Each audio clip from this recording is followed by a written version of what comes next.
ধান তো সবাই চায়, মাঠের মধ্যে যেন আমার 10 মণ ধান হয়, একটা চিটাও যেন না হয়। আল্লাহ কয় তোর বয়ান চলবে না, আমি প্রত্যেকটা ধানের পাশে চিটা দিয়ে দিব। এটাই আমি নিয়ম করে দিলাম। কারণ রাতের অন্ধকার না থাকলে আলোর মর্যাদা বোঝা যায় না, চিটা না থাকলে ধানের মহব্বত বাড়ে না।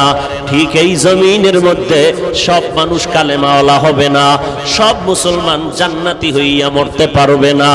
সবার মোনাজাত ধরবে ঠিকই, তবে সবার মোনাজাতে কান্না আসবে না।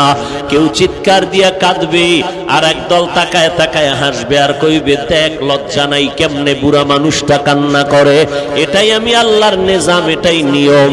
আমি আল্লাহ দেখায় দিব, দেখ বান্দা, একজনার চোখে পানি আর একজনার চেষ্টা করলেও পানি আসে না। কারণ আমি আল্লাহ হেদায়েত দিলে পাবে, যারে হেদায়েত দিব না সে হেদায়েত পাবে না।